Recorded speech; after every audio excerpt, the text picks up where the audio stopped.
Hey everyone, and welcome to Unleash the Greatest Within. My name is Tanja Andersen, and I'm your host on this amazing show. And today we have an amazing speaker, a speaker that is speaking for the animals, and her name is Kate Wall. Hey, my friend. Hi, Tanja. Thank you so much for having me. You're most welcome. And today we will talk about nature, why it is critical to care about protecting wildlife. That is the topic for our interview today. So why did I pick Kate? Kate's work together with an organization that's called IFAW, International Fund for Animal Welfare. And she is a can you please say your title, my friend? I'm the Senior Legislative Manager for IFAW's US office. Exactly. And why I pick IFAW is one of the value they really are truly embodied is teamwork. Like we get to unite each other, to support each other, work together, and really looking for people that is starting the business, starting the animal what do you call it? Animal what is the word? Like talking with talking the animals' Kates. Oh my god, the words. I was like looking for words, like what is the word? Oh god. That happens to me all the time. Oh, nerds, I can feel like So IFAW is a very dear organization to my heart, and Kate is an amazing lady that is working together with them. And the point I would love to share with you is IFAW stands for work together all over the globe and really see where they can find people that can support their work. And that is a need. And I really feel IFAW is a leader in the business, like leader in the world around conservation, around we get to stand together. And that is something that is so rare and is so beautiful. So I'm so blessed for have Kate Will together with me that will share about her experience and her wisdom and her work. So I'm so blessed by it to have her on here. So Kate, can you please share a little bit about your work in IFAW and who IFAW is? Yeah, thank you so much, Tanja. IFAW really is a fantastic organization because, so just to back up, IFAW is based in the United States, but we have offices in more than 15 countries around the world. And then we actually have programs on the ground in more than 40 countries around the world. And as you said, we're really looking at a collaborative approach to conservation and animal welfare. We're really looking to, we recognize that communities all over the world are the front line for dealing with nature. Like we individuals, we're the front line for dealing with nature. What we don't need is for people to come in and say, you need to do things this way. We need people to come in to people who want to support us to come in and say, hey, what's working for you and what's not working for you? And how can we support you so that things can work better for you and for the natural world around you? And that's really what IFAW seeks to do in all of our programmatic work, to really be partners with leaders on the ground in communities so that we can support communities, learn from communities, and work together to really lift up nature and ensure that, as our tagline says at IFAW, animals and people are thriving together, because that's what it's all about. We as people cannot thrive without nature, and nature can't thrive if human beings are destroying it. True, so true. And perfect, you speak my words. I was like, oh my God, I just lose my words today. That happens. It happens to me all the time. So I'm glad I was able to fill in words for you, because usually I'm the one going, oh, what am I saying? Oh my God, so and to you, the audience, is so amazing, important to do the work, also in your midst, to show up still and really talk the important case that is like talking around why it's so important to protect wildlife. It doesn't matter, you make mistake. I'm all about that. And mistakes is learning. So please go out there, be messy, take some actions after you hear this amazing interview together with Kate and make it to your own in your own lifestyle. So the first question I would love to ask you about, Kate, is where did you find this passion for nature and really protect wildlife? Yeah, that's such a good question. And it's always a process, right? It's not as though nature's always been important to me. I've always loved animals my whole life, but I never thought about making a career out of nature or my love for animals. It just didn't occur to me that that was something that could be done. And then through trial and error, through doing some things and not liking them, doing other things and loving them, I was fortunate enough to find a place working in animal welfare first, and then moving into sort of animal welfare and conservation.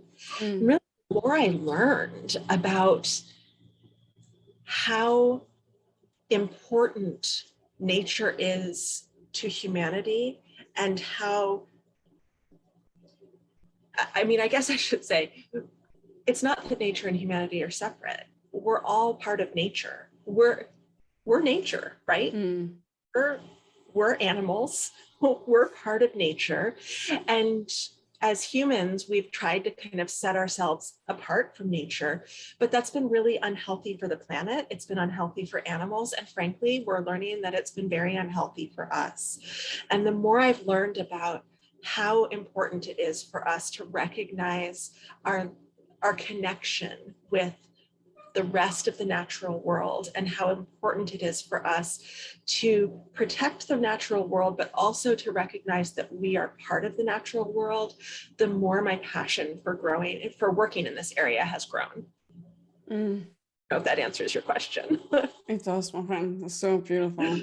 And thank you for sharing your story. It's so inspiring. And I also know it's inspiring for the audience that watches, like, where did all this start for where you are right now, which is 6 and amazing organization? Like, where is the blueprint for where you start to come in this amazing work? So in this work, you're working around why it is so critical to care about protecting wildlife. What is the 3 biggest threats you're facing in that work? Well, at work, because I work mainly on US policy, one of the biggest threats that we face is special interest that wants to really continue with the status quo, which hasn't been working, which has gotten us to the threats that face us as a globe, that include climate change, that include biodiversity loss, that include pandemics like COVID-19, which come from wildlife as a result of the way human beings interact with wildlife. And it's changing minds is really hard, especially when there's a lot of inertia and there's a lot of money that go into the way we live life now. And so it can be very, very difficult to change that course. Another big threat that we face, honestly, is apathy, because we all have a tendency, at least I know I do, when confronted with something that seems so big and so hard to solve, we can be paralyzed and we can just choose not to think about it. And we can think it's too much for me. And if it's too much for me to solve it on my own, I don't know what to do, so I'm just not going to do anything.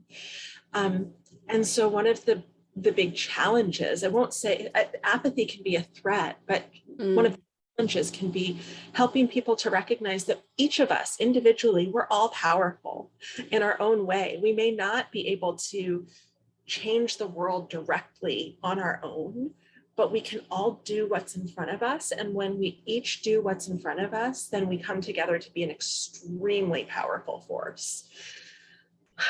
And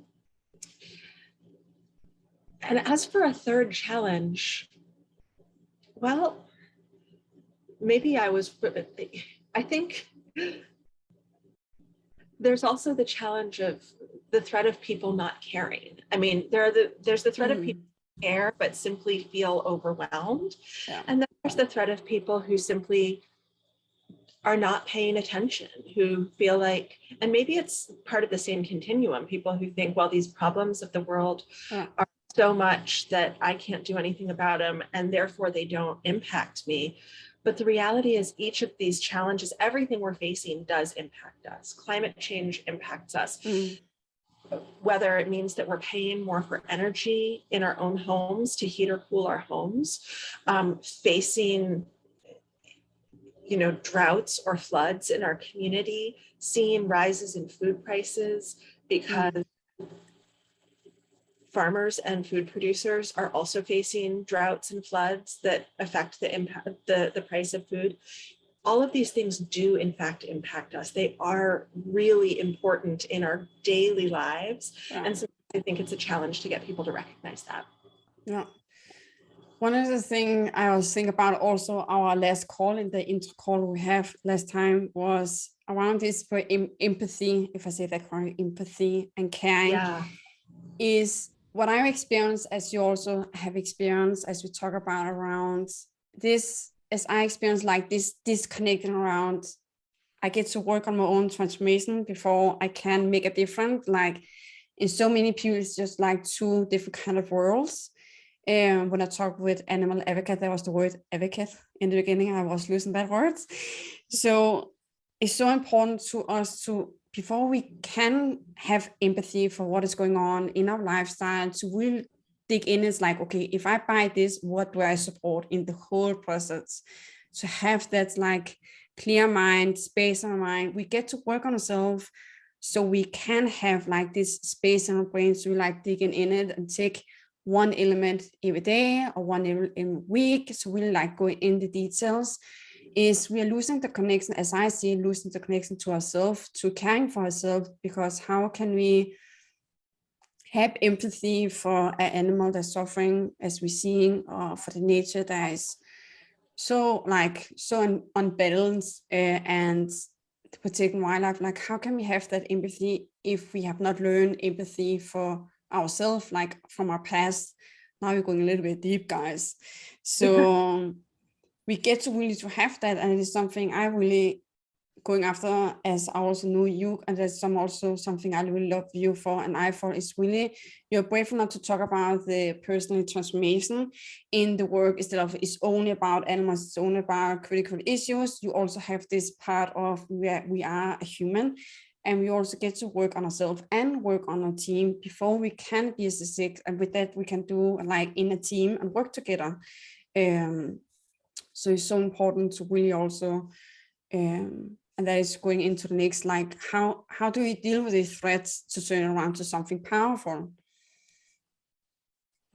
First of all, I just want to thank you for what you just said, Tanja, because I think that's really important. And I'll be honest, part of the way that I have come to recognize my own value as a person, because I very much grew up in a family culture of value being linked to what you did. Value was linked to good grades or house or making sacrifices of some kind or for another person. But I could recognize that other people had value, and I could recognize that nature had value, and I could recognize that animals had value. And through recognizing the value in others, I was able to start to recognize that I also have innate value. Even if I'm lazy on the couch one day, even if I'm sick and I don't do anything that day, I'm still a valuable person. And I think that for me, at least, part of that has been being able to connect with a great organization like IFAW, which does recognize the value in individual animals. Every individual animal, we say, has intrinsic value, and that is true.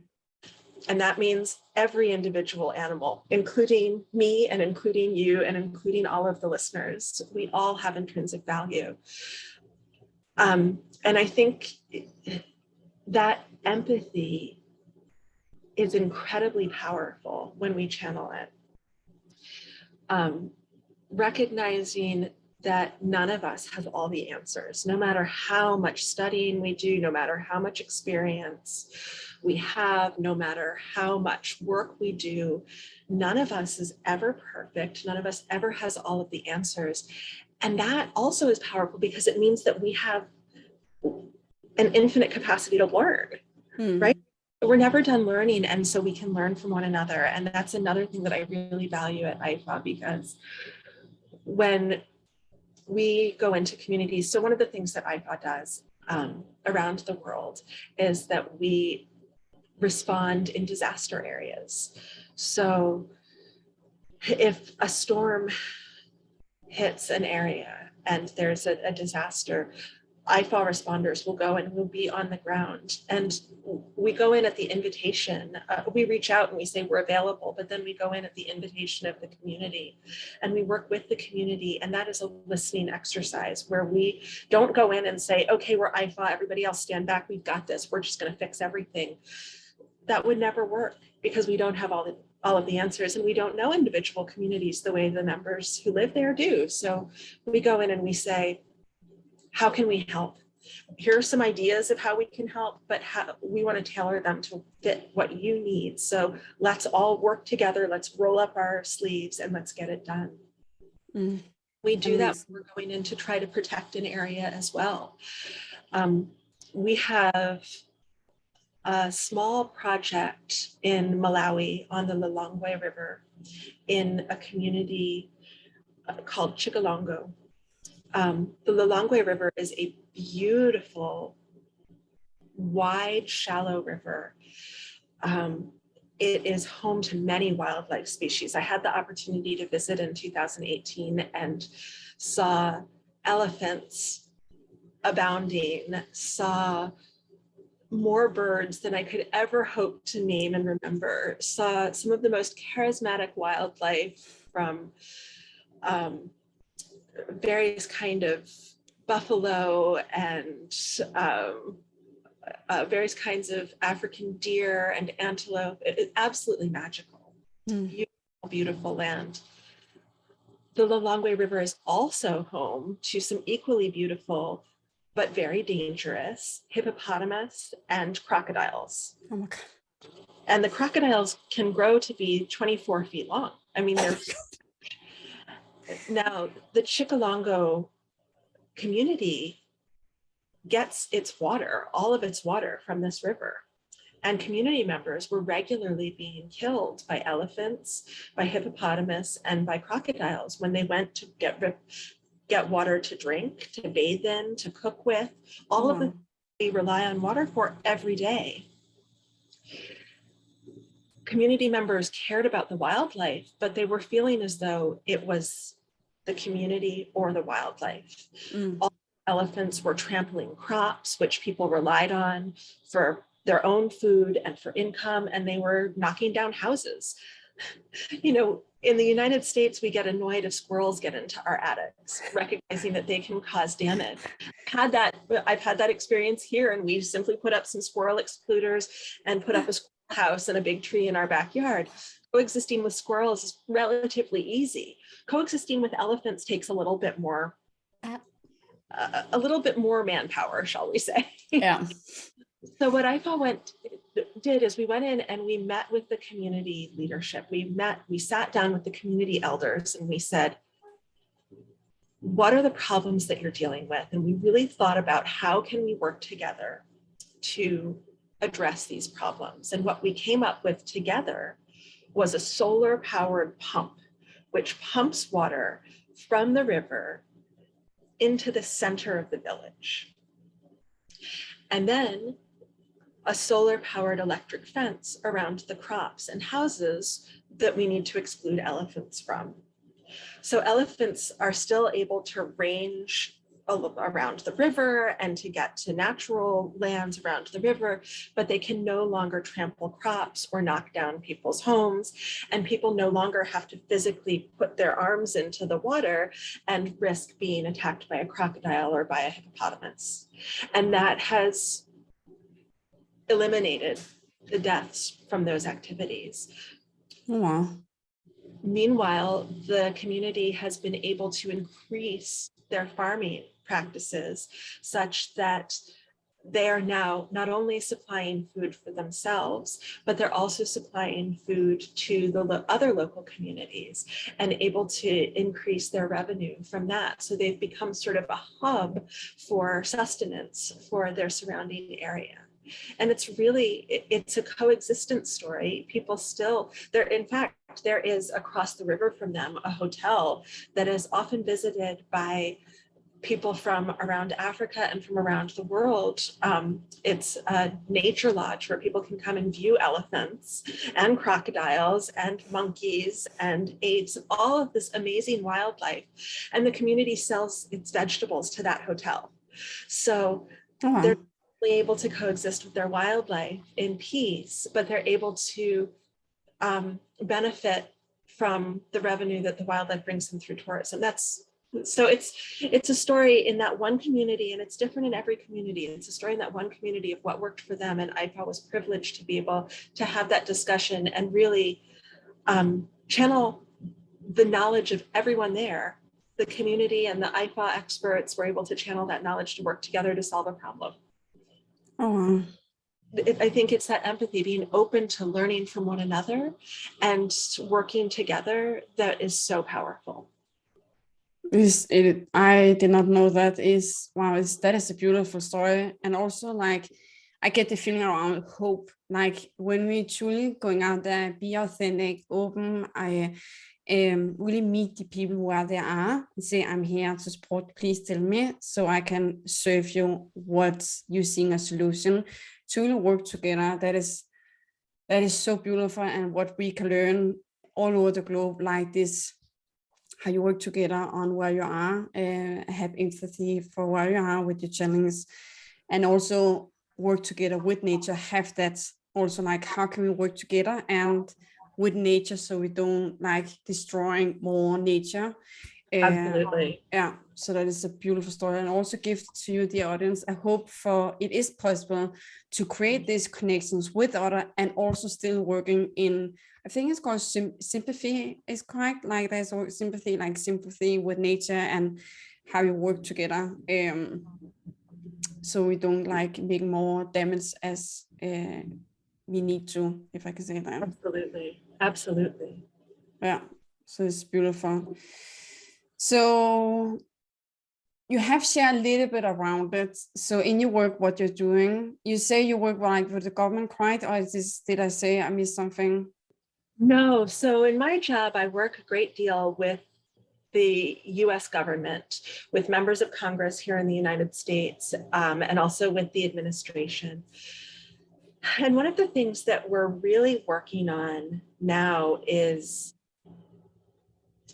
helping our decision makers, and IFA also works a great deal with international governments, with individual governments, nations around the world, and also with international organizations, and sort of like the Convention for Biological Diversity or the Convention on the International Trade for Endangered Species, some of these international multi-government stakeholder organizations. And one of the things that we're really working on now is helping decision makers to kind of break down the silos and understand why protecting nature is so critical. Because in many situations, government decision makers, and even people in our own homes, we are focused on the most immediate issue, right? If there is a leak in your roof, you are not automatically, you're going to focus on fixing the roof. You're not going to focus on fixing your garden. If you are hungry, you're going to focus on ensuring you have food to eat, rather than necessarily focusing on the long-term impacts of how that food is produced. And that's very understandable. Unfortunately, when we don't think about some of those long-term impacts, they can start to have impacts on us in our short-term lives, as we're seeing with climate change now. So what we're trying to really drive home is the recognition that nature. And another word that we use is biodiversity, which is a fancy word just for that whole mix of life on Earth, right? Like, I don't know if you have this saying, but in the US, we have this kind of funny saying that it takes all kinds to make a world. And while it's a kind of trite saying, it's actually true, right? It takes everything to have a big world. So you have everything from the little bitty bacteria in your soil all the way up to the giant trees and everything in between. You have to have snails and slugs and worms, and you have to have cats and dogs and chickens, and you have to have wolves and otters and whales and tigers and lions and bears. All of these, and humans, we all contribute to the web of life. And unfortunately, some of our policies and our behavior as human beings has started to break down some of those chains, which is why we see a changing climate, and it's why we see what we call a biodiversity crisis, which is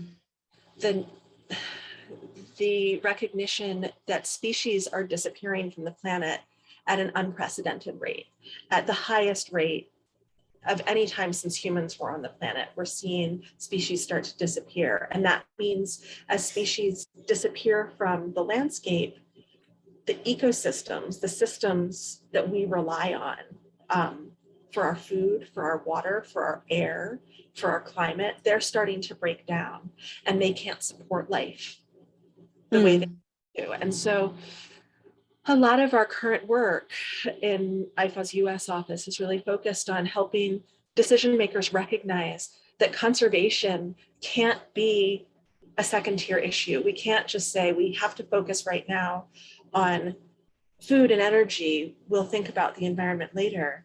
The environment is linked to food and energy. Not say sorry, go on. I could talk about this forever. Don't be sorry, our friends. So like before we are ending this amazing interview, so you talk a little bit around like this, like to you, dears, like what can you do with what you have? Like how can I do this small step in life? We did talk a little bit about in the beginning, Kate, around like take one product like each day, like where do my water bottle come from? Like what can I use instead, so I limit the threat on the nature and the biodiversity on my lifestyle choices. So what can people do like in the small step actions in the lifestyle? Like what can you focus on so that will support like the work you're doing in IFAW? Yeah, that is so important. And I'll start by saying there's so many things we can do. You focus on what you can do. Don't overwhelm yourself. You focus on what you can do in the moment, and then let the moment take care of itself, right? So we can do everything from reducing plastics in our consumption, right? Try to, if you're going to look at two products, maybe buy the one that isn't packaged in plastic, buy the thing that's packaged in paper or made of wood instead of plastic.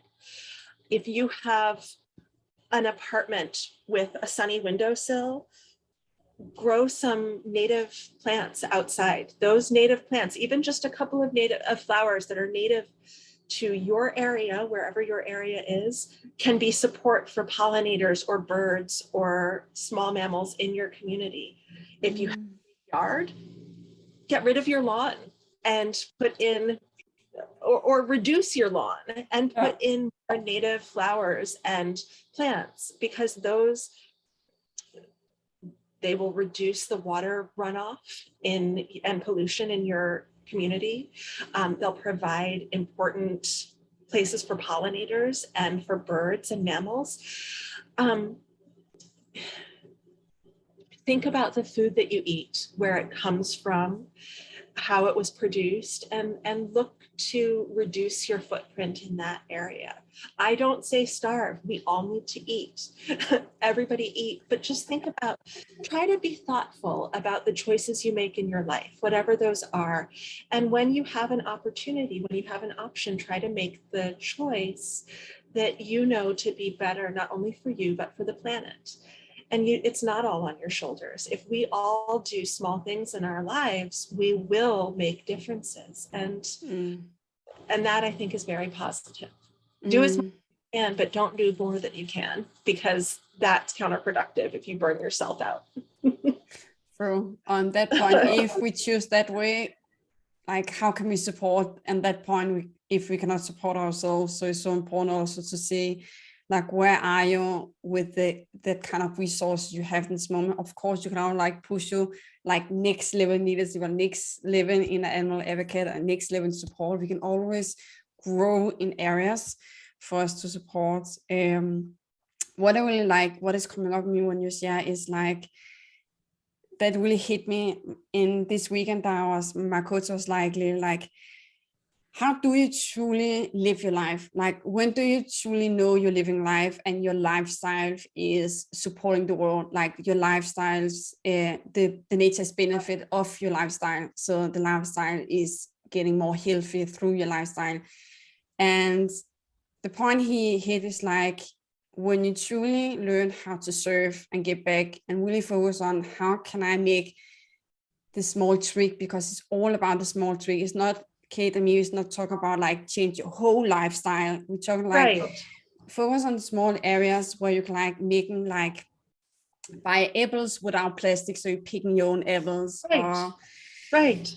Don't buy water bottles. In Denmark, I can do that because I can drink off the water tap. Yeah, exactly. So of course, on that point, it's dependent upon where you are in life. So there's like my coach also said, there's always a solution to one challenge. It's all about, are you willing to look after it? Because there's always a solution.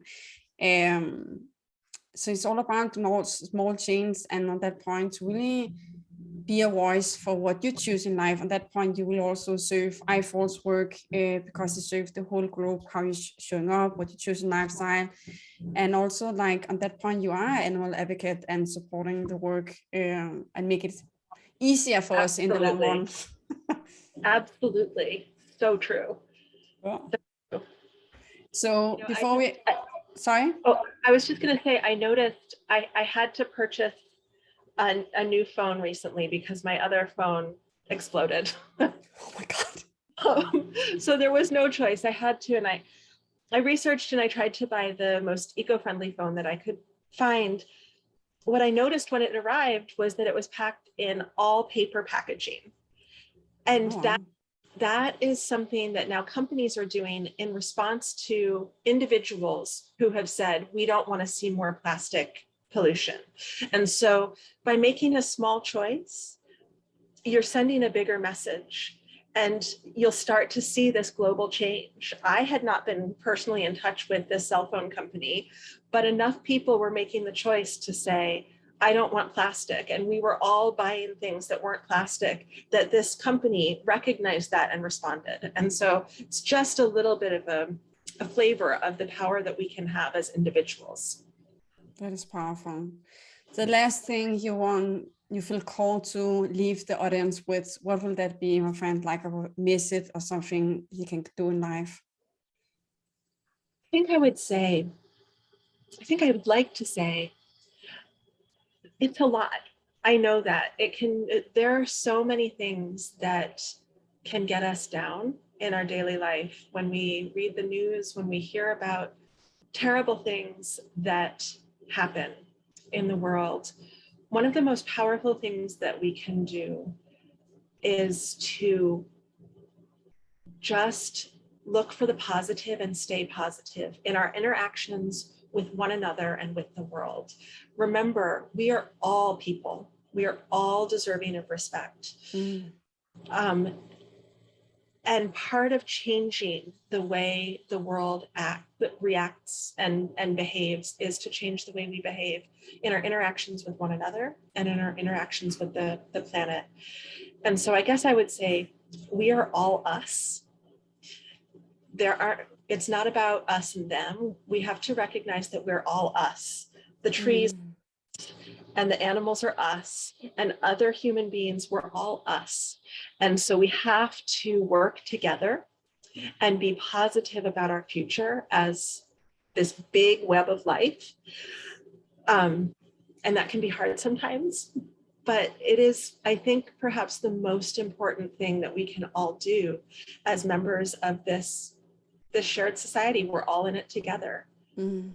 Have to remember that and treat each other and the planet accordingly. Beautiful, so beautiful. So to you, dear audience, please go back to your newsletter or go down below this video or to this video. There is all the information you need to know around IFAW, the work they're doing, the links to the social media. So you really go and follow them. One thing I will really leave you with this is it's so important to choose organizations like IFAW, choose follow Kate in IFAW, to we are people that really focus on the positivity, that is focused on the value on connections, the value on working together, because that will support you in your own work as an animal advocate, because we get to be around people that lift us up with positivity of solutions in the challenge and see what is the solution here, so we can grow into who we're meant to be. So to dear Kate, thank you so much again for you to choose and be on this amazing show together with me. That was a big blessing, and I know we can talk a long time together. And I really love that. Me too. Thank you so much, Tanja, for having me. I really appreciate it. And thank you so much to anyone who is listening. I'm very glad that you chose to spend some time with us today. Thank you. Thank you so much, everyone. Have a amazing day. See you guys. Bye.